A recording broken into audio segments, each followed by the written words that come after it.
Hey guys, welcome back to some more AFK Arena. In today's video, we've got two new heroes coming to the game to look at. Now, these have not been officially announced on the AFK Arena socials.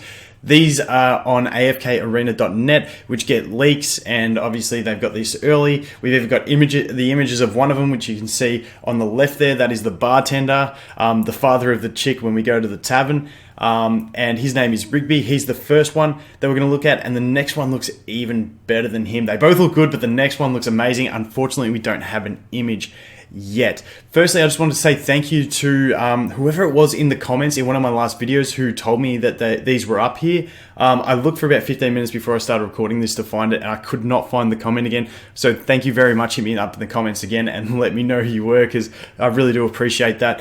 So let's jump into the skills. So Rigby, like I said, he's the bartender. He's a strength class. He's DPS. He's melee. That's the basics. So he's going to be a DPS melee, not so much a tank melee. However, he has got some nice sustain. So it'll depend on how tanky he is and how ascended you have him on how well he will work. Anyway, really pumped for this. Rigby hurl his ultimate. Rigby hurls a barrel towards the enemy target, which deals 150 damage on impact. Rigby then throws his pipe into the leaked contents of the barrel. I can't wait to see the animations for this. I reckon this is going to look cool. Causing it to explode and deal 200% AoE damage to nearby enemies. Enemies close to the explosion are set alight for 8 seconds, suffering 30% damage per second. Now, there's a lot of damage in that. When you look at the first target that gets hit, it's 150 and 200, you're up to 350, and then you've got 30% damage 8 times because it's 8 seconds, which is 8, 16, 24, another 240%. So that's 590% damage to the initial target, minus 150 because I can't be bothered doing the math, 440, something like that, to everyone else AoE, which is a really, really high multiplier, and then it goes up with skill up. So sounds really nice. We'll have to wait and see how it goes. He is a strength class, so he doesn't have as high of attack, and probably have lower crits, so we'll have to see how it goes. Next ability, Fire Breath. Rigby takes these animations I think are going to look really fun. Rigby takes a large swig of his drink and spits it back out at nearby enemies, dealing 120% damage to them, also causing their accuracy to be reduced by 30 points for 5 seconds. Now, accuracy reduction is a really nice one. It can be really clutch in some situations to help you survive. So don't look down on it. The damage is pretty average. And then an accuracy gets reduced for 7 seconds with skill ups. It's sort of... We'll look at it in a minute because it's tied into his signature item, which we can look at as well. So that's that for now. Drunken Frenzy. Rigby drinks himself into a drunken frenzy. This guy's going to be funny. Drinks himself into a drunken frenzy, which reduces all the damage he receives by 20% and also increases his haste by 15 points. The effects of Drunken Frenzy can be stacked up to 3 times. So this is nice. He's getting damage reduction up to 60% and a haste increase. Really, really nice. With the third time causing Rigby to become even more enraged, further increasing his haste by 65 points for 8 seconds, after which he returns to his normal state.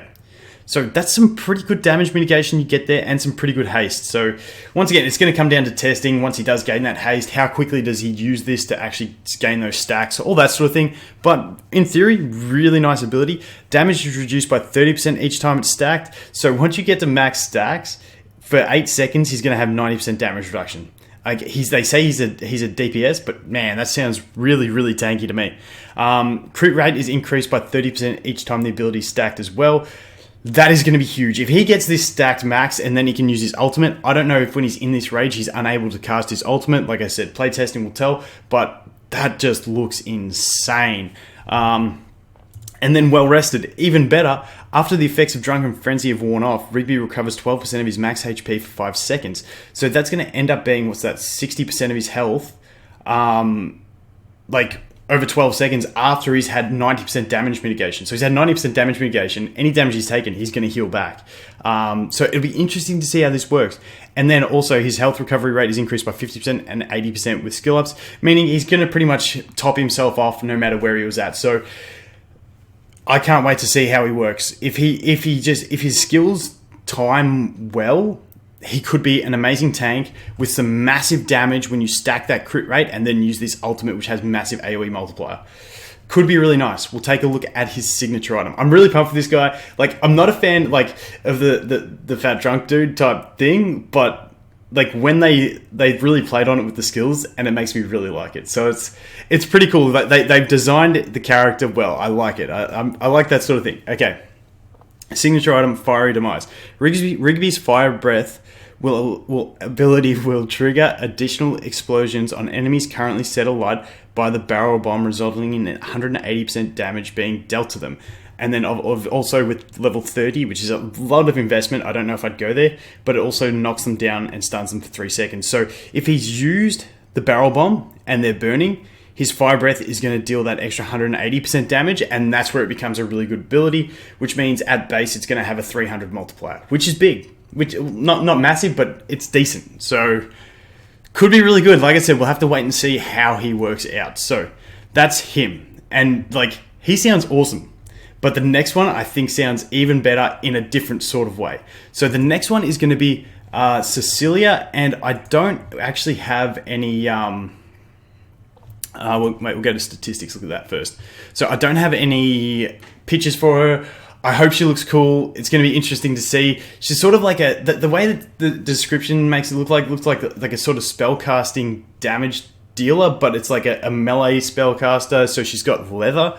So it's an agility class. I don't know. I didn't really read too far into it, but we'll see what happens when the pictures comes out. I hope she looks cool because I think she's going to be really good, and I hope I can pull a lot of these two on my Lightbearers account, which I'm saving up the summons for as well. So she's agility, DPS, melee. That's pretty much it. Go into the skills. Judgment Day. This is her ultimate. Cecilia summons a divine blade down upon the head of the enemy, which currently has the most symbols of sin above their head. We'll get into symbols of sin in a minute, dealing 280% damage to them and further increasing the number of symbols above their head by 1. When this ability is used against enemies marked with 3 or more symbols, the enemy will also be stunned for a period of time. If used against an enemy with 5 marks, the target will be dealt 200% damage. Additional. So basically at base, that's a 480% damage multiplier on someone with 5 stacks. When we'll get into how you get the stacks, but this ability I feel like is going to be amazing for Riz. She's got factional advantage, and she's just a massive single target nuke. I feel like in long fights against Riz, where the Riz is basically going to be stuck with 5 symbols the whole fight, you're going to be getting massive damage out of this. Blade of Purification. Her next skill. Cecilia initiates a 3-stage attack against an enemy, with each attack dealing 70% damage to the target. Each time this ability is used, increase the enemy's symbols of sin by 1. So obviously this ability is how you're getting some of those symbols. The damage caused by this ability is increased by 10% for every additional symbol that the enemy is marked with. Enemies may be marked with a maximum of 5 symbols. So once again, against Riz, I feel like this is just crazy because he's going to have those 5 symbols the whole time, meaning this ability is going to be dealing more like 10%, 50% more damage basically the whole time, which is nice. And then also abilities cooldown time is ignored every time a normal attack produces a critical strike. So she's agility, which naturally have a bit more crit. So, you know, I don't know. I feel like this could be really good. I feel like you could be using this a lot, and I can't wait to see how it actually pans out. Atonement, next one. Cecilia does not appear immediately at the beginning of the battle, but instead appears behind the enemy that mirrors her formation position. This is good. I've been waiting for a really good assassin, another Sylvina, because Sylvina you can't use late game, so like I'm really pumped for this. Unleashing a 3-stage attack on them, dealing 80% damage per attack to them, while also marking them with 2 symbols of sin. Really nice. Enemies that kill an allied hero are marked with 3 symbols of sin. That's just, I'm really curious to see if this applies to minions. If this applies to minions, it's really, really nice, but we'll have to wait and see. Damage each attack raised to 100%. So at level 201, she's going to be doing 300% damage at the start of the battle to someone opposite her, which is really nice. But then that might not sound like the most amazing thing, but when you combine it with her devil trap, it's really nice. Cecilia creates a divine circle that encompasses her enemies. All enemies within the circle have their attack ratings reduced by 60%. That's really nice. That is such good mitigation. The first time each enemy tries to exit the circle will cause them to suffer 220% damage. Really nice. So this one is going to be interesting to see how it actually works, how big the circle is. Does it spawn in a set position like the middle, or does it spawn according to where she has like darted behind them? But I can see her being really, really nice in campaign for that damage mitigation, being able to snipe an enemy like an assassin. Really, really, really nice. And then you've got the big single target nuke as well. I think she's going to be really good everywhere. I think she's going to be good in campaign and PvP, and I think she's going to be absolutely amazing in Riz for sure. I feel like she's going to be the new top hero to play in Riz, just because of factional advantage, such high single target nuking, and also this circle. I don't know how long the circle lasts, because that circle says that the first time they exit it, they get the damage. Well, I guess that means they can't get the reduction again. I don't know. But if it lasts forever, that means you've just got Riz with 60% attack reduction the whole battle. I don't know. This is just theory crafting. We'll have to wait and see when they actually get released to the test server, how they actually work. But for now, I'm pretty excited for these guys. Let me know what you think in the comments below. Let me know what you guys actually think, which one you're looking forward to. I just hope Cecilia has a really, really cool design. Like I said, I do like Rigby. It's going to be funny watching his animations, but her, I feel like they could make a really cool looking character out of it. So I can't wait to see the images. But we will get another video up on these guys, like I said, once they come out to the test server and we can see their skills and see their designs and have a bit of a look at them. So thanks for watching, guys, and I'll look forward to seeing the next one. Cheers.